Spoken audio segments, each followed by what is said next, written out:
Joined by Conservative MP and longtime civil liberties advocate David Davis. David, we're interested to speak to you because you have been very outspoken about tech regulation throughout your career. First of all, we were just having that conversation with Simon Cooper about Elon Musk being at the AI summit. Do you think it was necessary for him to be there?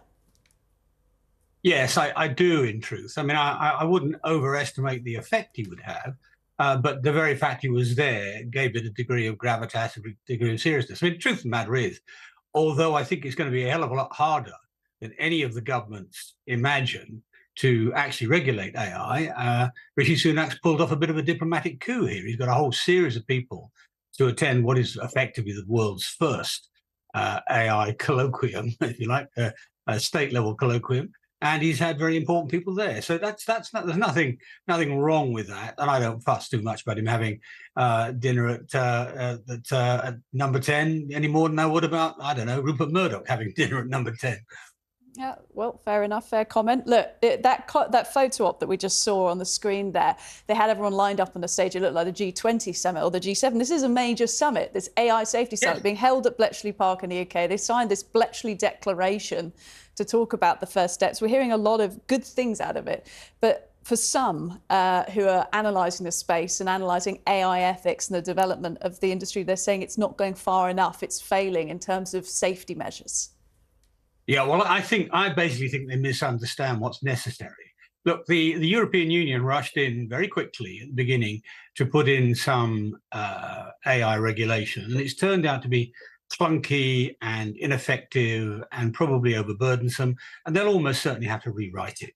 I mean, what we're going to have to design is not a set of regulations, it's a whole system for dealing with this. I mean, look, if you look back to the 1930s, a long time ago, when there were new technologies like aviation and medicine and antibiotics coming into being, what happened was not a single regulation, but a whole system. So if an aircraft crashed, the Federal Aviation Authority or somebody went along, looked at it and said, okay, that was the pilot, we need to retrain pilots in this way. That was the design of the aircraft, we need to change the designs. That was a regulatory problem, we need to change air traffic control. And that's been evolving for nearly a century since, exactly the same with medicines. Now, you're going to have to do the same with AI, but faster and slicker. And so far, I've not actually seen, I mean, there's lots of good aspiration, and I don't argue with that, but I haven't seen really any move towards that. I haven't even seen, in truth, a proper analysis of the different sorts of risks that we're facing with AI. I mean, I smiled rather when I saw that President Biden suddenly decided this was important after watching a Tom Cruise film, which I hope is not going to be the driver. I mean, after all, AI has been in Hollywood since at least the film 2001, and has been in fiction long before that with Isaac Asimov and so on. What's happening is a lot of not very technically competent leaders are waking up to something which the public is going to care about. And it's going to care about because it will impinge in various ways on the safety of the public. There are these dramatic proposals, but it's also in the shorter term. I mean, things like your tax affairs, or being fired from your employment because an AI decides you haven't done your job properly. Those sorts of things are going to be very important. Even now, we've got this week a police minister talking about using CCTV facial recognition in policing. That's a form of AI. It's a fairly early form of AI. It doesn't work. 80% of it's wrong. It's discriminatory against minorities and against women. We've got to actually grip it at a whole series of different levels, including the way government uses it. Because I think in many ways, the sloppiest user of AI at the moment is government. Yeah, well, that's the complication, isn't it? The marking of the homework, as you've put it when you've written on Twitter about this, or X rather. Who marks their own homework? If we allow the developers of AI to develop the regulation, they're marking the homework. If we allow governments to do it, they're marking the homework of the way they want to use and deploy AI. So who is fit to create the regulation?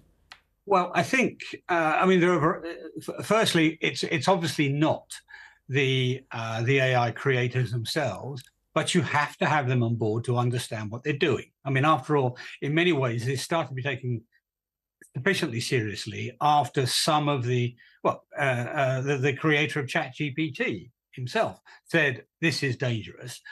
So that's the first thing. So governments will have to do that. But, you know, it's going to be quite hard to even get that to work because, you know, are we going to get China to come along? We had China at this conference quite properly, in my view, but are we going to keep China on board with this? Similarly, when you get to managing governments, well, the democracies themselves are going to have to watch very carefully what's going on. That's why I made my point on Twitter, X, whatever, that actually Parliament hasn't got the first idea of how it's going to control government's use of AI. So you've got a whole series of layers, and this won't be solved in a couple of weeks. A couple of days conference in Turing's home in Bletchley. You know, it's going to take a systematic approach, which will take us through the next few decades. As I said, as has happened with earlier technologies. The difference with this technology, however, there's one fundamental difference I think it's very important to remember. When an engineer sets out to design an aeroplane, or when a pharmacist sets out to design a drug, they are trying to create something which behaves in a predictable manner. And so you can regulate something that behaves in a predictable manner. When you draw up a new artificial intelligence which learns from its own enormous databases, you actually design something that's going to behave in an unpredictable manner, even for the designer. And there's a real philosophical problem. How the devil do you control something which is designed to be unpredictable? How the devil, indeed. David Davis, MP, we appreciate your attempt there, though, laying out some framework for some sort of regulation. We appreciate your time. Thanks.